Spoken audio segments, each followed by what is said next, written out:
எல்லாருக்கும் வணக்கம். என் பேர் நமிதா. நான் ஆர்வி டென்டல் காலேஜில் 3ஆம் வருஷம் படிக்கிறேன்.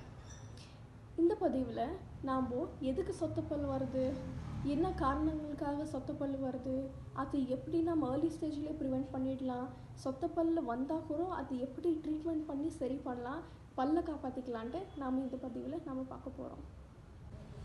இப்போ சொத்தப்பல் எப்படி இருக்கும்னு நம்ம எல்லாருக்கும் தெரிஞ்சிருக்கோம். ஏதோ கருப்பாக ஏதோ டிஸ்கலரேஷன் பல்லு மேலே இருந்தால் அந்த ஈஸியாக கண்டுபிடிச்சிடலாம் அது வந்து சொத்தப்பல்லுன்ட்டு. ஆனால் அது எதுக்காக வருதுன்ட்டு நம்ம நிறைய பேருக்கு நம்மளுக்கு தெரிஞ்சிருக்காது. ஸோ இப்போது எதுக்காக சொத்தப்பல் ஆகுதுன்ட்டு நாம் இப்போ பார்க்க போகிறோம். இப்போ பல் சொத்தை எப்படி ஆகுதுன்ட்டு தெரிஞ்சுக்கிறதுக்கு முன்னாடி நம்மளுக்கு பல் பற்றி கொஞ்சம் தெரிஞ்சிருக்கணும். ஸோ பல் வந்து is made up of 3 layers. ஒன்று எனாமல், டென்டின், அப்புறம் பல்ப். இப்போ எனாமல்னா என்னது? எனாமல் ஒரு மாதிரி மார்பல் மாதிரி. இது வந்து உடம்புல இருக்கிறதுக்கு எல்லாத்துக்குன்னா ரொம்ப ஹார்டு சப்ஸ்டன்ஸே எனாமல் தான். ஆனால் இந்த எனாமல் டெஸ்ட்ராய் பண்ணால் தான் நம்மளுக்கு பல் சொத்தையாக வருது. ஆனால் இந்த எனாமல் என்ன டெஸ்ட்ராய் பண்ணோம்?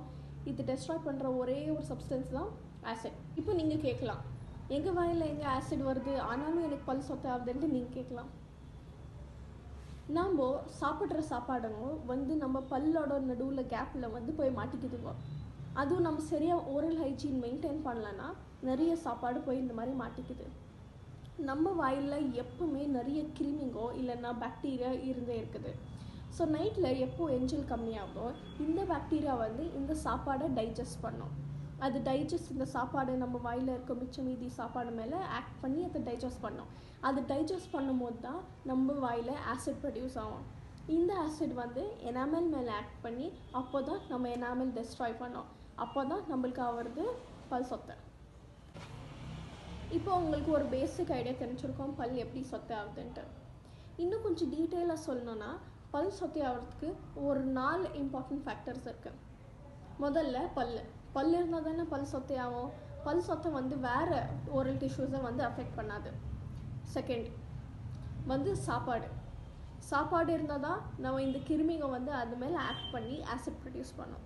மூன்றாவது கிருமி இல்லைன்னா பாக்டீரியா நம்ம வாயில் இருந்தால் தான் அது சாப்பாடு மேலே ஆக்ட் பண்ணி ஆசிட் ப்ரொடியூஸ் பண்ணோம். இதெல்லாம் 3 ஃபேக்டர்ஸுக்கு மேலே இம்பார்ட்டன்ட் வந்து டைம். பல் சொத்தை வந்து ஒரு நாள்லையோ 2 நாள்லையோ ஆகிறதில்ல. அதுக்கு எவ்வளோ வாரம் ஆகுது, எவ்வளோ மாதத்தில் தான் பல் சொத்தையாக வருது. ஸோ இப்போ நம்ம வந்து பல் சொத்தை ப்ரிவெண்ட் பண்ணோன்னா இது 4 ஃபேக்டர்ஸில் ஒரு ஃபேக்டர் நம்ம எடுத்துட்டா பல் சொத்தை ஆகாது. ஆனால் எந்த ஃபேக்டர் எடுக்கிறது? முதல்ல பல்லை எடுக்க முடியாது, 2வது சாப்பிடாமல் இருக்க முடியாது, 3வது வாயில் இருக்க கிருமியை நமக்கு ஃபுல்லாக அழிக்கவும் முடியாது, 4வது தான் டைம். இதை நம்ம கண்ட்ரோல் பண்ணலாம். இந்த டைம் ஃபேக்டரை நாம் எப்படி கண்ட்ரோல் பண்ணலான்னு நீங்கள் கேட்கலாம். நான் பேசுகிறது வந்து நாம் கொடுக்குற டைம் இந்த பாக்டீரியாவுக்கு நம்ம வாயில் இருக்க சாப்பாடு மேலே ஆக்ட் பண்ணுற டைம். இதை நம்ம கம்மி பண்ணிக்கணும். அது எப்படி கம்மி பண்ணிக்க முடியும்? நாம் குட் ஓரல் ஹைஜீன் மெயின்டைன் பண்ணோம். அதுக்கு நாம் எவ்ரி மீல் சாப்பாடு சாப்பிட்டதுக்கப்புறம் நல்லா வாயை கொப்பளிச்சுக்கணும். அப்போது வாயில் ஒட்டின்கிற சாப்பாடு அதெல்லாம் வெளியே வந்துடும். 2வது 2 வேளையும் நம்ம பல்லு வலிக்கி ஆகணும். நம்ம நல்லா வாயை ப்ரஷ் பண்ணால் அப்போது இந்த வாயில் ஒட்டின்கிற சாப்பாடெல்லாம் வெளியே வந்துடும். அப்போது இந்த பாக்டீரியா வந்து வாயில் இருக்க சாப்பாடு மேலே ஆக்ட் பண்ண முடியாது. இப்போ பல் சொத்தை பற்றி இன்னும் கொஞ்சம் தெரிஞ்சுக்கலாம். இப்போ பல் வந்து ஒன்லி எனாமல் லேயரில் சொத்தை இருந்துச்சுன்னா அப்போது பல் வலியோ பல் கூச்சலோ ஆகிறதில்ல.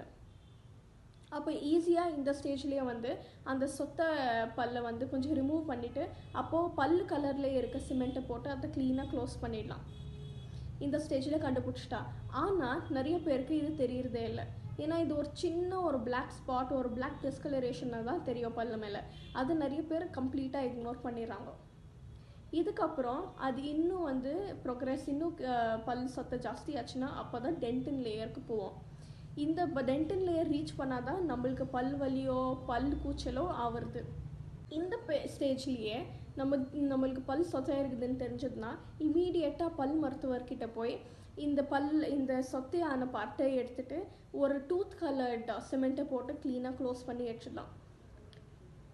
இதுவும் பண்ணலன்னா இந்த ஸ்டேஜ்லேயும் இதை ட்ரீட்மெண்ட் பண்ணாமல் அப்புறம் பெயினுக்கு ஒரு மாத்திரை எடுத்துங்கன்னு அப்புறம் விட்டால் இதுலேருந்து பல்ப்பு லேயருக்கு போவோம். இப்போ பல்ப் லேயருக்கு போனால் என்ன? பல்ப்பில் தான் நம்ம ரத்த ஓட்டம் இருக்குது. அப்புறம் அதில் நிறைய நரம்புகள் இருக்குது. ஸோ இந்த லேயருக்கு போனால் நம்ம ஈஸியாக அந்த பல் சொத்தையானது அது ஈஸியாக ரிமூவ் பண்ணிவிட்டு திருப்பியும் நம்ம ஒரு சிமெண்ட் போட்டு மூட முடியாது. இங்கே ரூட் கெனால் ட்ரீட்மெண்ட்டுன்னு நம்ம கம்பல்சரியாக பண்ணியே ஆகணும் இந்த ஸ்டேஜில். இந்த ஸ்டேஜ்லேயும் நம்ம கண்டுபிடிக்காமல் விட்டோன்னா அப்படியே இது வந்து இன்ஃபெக்ஷன் ஜாஸ்தி ஸ்ப்ரெட் ஆகி இது வந்து பெரியோடான்டல் டிசீஸஸ்க்கு ரிசல்ட் பண்ணோம்.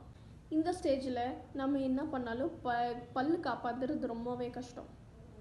இப்போது பல் சொத்தாகாமல் இருக்கிறதுக்கு என்ன பண்ணலாம், அதை எப்படி ப்ரிவெண்ட் பண்ணலான்ட்டு இப்போ நம்ம பார்க்கலாம். இப்போ பல் சொத்தையாகாமல் இருக்கிறதுக்கு நம்ம என்ன பண்ணலாம், ஒரே ஒரு விஷயம்தான், அது வந்து குட் ஓரல் ஹைஜீனை மெயின்டைன் பண்ணோம், அவ்வளோதான். இது குட் ஓரல் ஹைஜீன் அது வந்து வாயை எப்படி ஆரோக்கியமாக வச்சுக்கணுன்ட்டு தான் நம்ம பார்க்க போகிறோம். முதல்ல நம்ம சாப்பாடு சாப்பிட்டதுக்கப்புறம் நல்லா வாயை கொப்பளிச்சுக்கணும். ஒன்று நார்மல் வாட்டர் யூஸ் பண்ணலாம், இல்லைன்னா உப்பு தண்ணி யூஸ் பண்ணலாம், இல்லைன்னா மவுத் வாஷ் யூஸ் பண்ணி நம்ம வாயை நல்லா கொப்பளிச்சுக்கணும். ரெண்டாவது வந்து நம்ம 2 வேளையும் நல்லா பல்லு வளர்க்கணும். காத்தால ஒன்று, ராத்திரி படுக்கிறதுக்கு முன்னாடி நம்ம பல்லு வளர்க்கணும். நாம் எதுக்கு ராத்திரி படுக்கிறதுக்கு முன்னாடியும் பல்லு வளர்க்கணும், நம்ம தான் காத்தாலேயே வளர்க்குறோமேன்னு நீங்கள் கேட்கலாம். ஸோ நம்ம ராத்திரி எதுக்கு வளர்க்குறோன்னா நம்ம வாயில் இருக்க மிச்ச மீதி அந்த சாப்பாடு பொருட்கள்லாம் மாட்டின்னு இருக்கோம். அதை நம்ம ரிமூவ் பண்ணுறதுக்காக தான் நம்ம ராத்திரியும் திருப்பியும் நம்ம ப்ரஷ் பண்ணியே ஆகணும். இப்போ எந்த மாதிரி டூத் பேஸ்ட் நம்ம யூஸ் பண்ணோம், நார்மலாக நீங்கள் வந்து ஃப்ளூரிடேட்டட் டூத் பேஸ்ட் தான் யூஸ் பண்ணோம். இது ஒன்லி பெரியவங்களுக்கு மட்டும்தான், சின்னங்களுக்கு ஃப்ளூரிடேட்டட் டூத் பேஸ்ட் யூஸ் பண்ணக்கூடாது. இப்போ எதுக்கு ஃப்ளூரிடேட்டட் டூத் பேஸ்ட்டாக யூஸ் பண்ணோம் என்று நீங்கள் கேட்கலாம். ஸோ ஃப்ளூரின் வந்து ஒரு மினரல். இந்த மினரல் வந்து டூத் பேஸ்ட்டை யூஸ் பண்ணால் அது நம்ம பற்களை இன்னும் கொஞ்சம் ஸ்ட்ராங் ஆகும். அப்போ ஸ்ட்ராங் ஆச்சுன்னா பல் சொத்தை ஆகிறத நான் ஈஸியாக அது ப்ரிவெண்ட் பண்ணோம். இப்போ எந்த மாதிரி டூத் ப்ரஷ் நம்ம யூஸ் பண்ணோம், நீங்கள் வந்து சாஃப்ட் டூத் ப்ரஷ்ஷை யூஸ் பண்ணலாம், மீடியம் இல்லைனா சாஃப்ட் டூத் ப்ரஷ் யூஸ் பண்ணலாம், ஆனால் ஹார்ட் டூத் ப்ரஷ்ஷை யூஸ் பண்ணவே கூடாது. இப்போ பல்லை எப்படி வளர்க்கணும், நம்ம பல்லுன்னு வெளியோ தட் இஸ் அவுட் சைட் ஆஸ்பெக்டும் அப்புறம் பல்லுன்னு உள்பகுதியும் நம்ம நல்லாவே ப்ரஷ் பண்ணி ஆகணும். ஸோ அதனால் பல்லு ப்ரஷ் இப்படி ஒரு 45 டிகிரி ஆங்கிளில் வச்சிங்கன்னு ஒரு ஸ்மால் சர்க்குலர் மோஷனில் தான் நீங்கள் ஒரு சைட் டு இன்னொரு சைட் நீங்கள் பல்ல வளர்க்கணும். அதோட நல்ல சாக்லேட்ஸு, அதுக்கப்புறம் கார்பனேட்டட் ட்ரிங்க்ஸ் வந்து சும்மா நார்மல் கூல் ட்ரிங்க்ஸ் தான். ஸோ இந்த மாதிரி ஐட்டம்ஸ் தான், அப்புறம் பேக்கரி ஐட்டம்ஸ் எல்லாம் கொஞ்சம் அவாய்ட் பண்ணிக்கணும். கொஞ்சம் கம்மி பண்ணால் அது ஆட்டோமேட்டிக்லி ஹெல்ப் பண்ணும். அதுக்கப்புறம் நிறைய ஃப்ரூட்ஸ், நிறைய வெஜிடபிள்ஸ், அப்புறம் நிறைய ஃபைப்ரஸ் ஃபுட் சாப்பிடணும். முதல்ல வந்து இப்போ பல் சொத்தை ரொம்ப சின்னதாக இருந்துச்சுன்னா நம்ம அந்த பல் சொத்தையான பார்ட்டை மட்டும் எடுத்துகிட்டு பல் கலரில் இருக்க ஒரு சிமெண்ட்டை போடுவோம். அந்த சிமெண்ட்டு பேர் தான் GIC, கிளாஸ் ஐனோமர் சிமெண்ட்டை போடுவோம். இல்லைனா செகண்ட் வந்து காம்போசிட் ஃபில்லிங்கும் பண்ணலாம். மூன்றாவது ரொம்ப பெருசாக லாஸ் ஆச்சுன்னா, டூத் ஸ்ட்ரக்சர் லாஸ் ஆச்சுன்னா அந்த கேஸில் நம்ம சில்வர் ஃபில்லிங் பண்ணலாம். இப்போது இன்ஃபெக்ஷன் வந்து பல்ப் வரைக்கும் ரீச் ஆகிடுச்சு, பல்ப்பு வரைக்கும் சொத்தையாயிடுச்சுன்னா இந்த ஸ்டேஜில் நம்ம நார்மல் சிமெண்ட் போட்டு நம்ம இதை கரெக்ட் பண்ண முடியாது. இந்த ஸ்டேஜில் வந்து நம்ம ரூட் கெனால் பண்ணியே ஆகணும். ரூட் கெனால் பண்ணது பிறகு நம்ம வந்து க்ரௌன்ஸ் கொடுப்போம். மெட்டாலிக் க்ரௌன்ஸ் என்ன செராமிக் க்ரௌன்ஸ் வந்து கொடுத்தா அது பல்லு மேலே போட்டு வைப்போம். அப்போ ஸோ இதுதான் பேசிக் ட்ரீட்மெண்ட்ஸ் பல் சொத்தையானதுக்கு. இப்போது உங்களுக்கு பல் சொத்தைனா என்னான்ட்டு ஒரு நல்ல அளவுக்கு உங்களுக்கு ஒரு ஐடியா கிடைச்சிருக்கோம். அது எப்படி பல் சொத்தை எப்படி ப்ரிவெண்ட் பண்ணோன்ட்டு உங்களுக்கு நல்லா தெரிஞ்சிருக்கோன்னு நான் நம்புகிறேன். பல்லை நல்லா ஆரோக்கியமாக வச்சுக்கணும், 2 வாட்டியும் நல்லா ப்ரஷ் பண்ணணும், ஒரு மீலுக்கு அப்புறம் நீங்கள் வாயை நல்லா கொப்பளிச்சிக்கணும், அப்புறம் ஃப்ளூரிடேட்டட் டூத் பேஸ்ட் யூஸ் பண்ணணும்.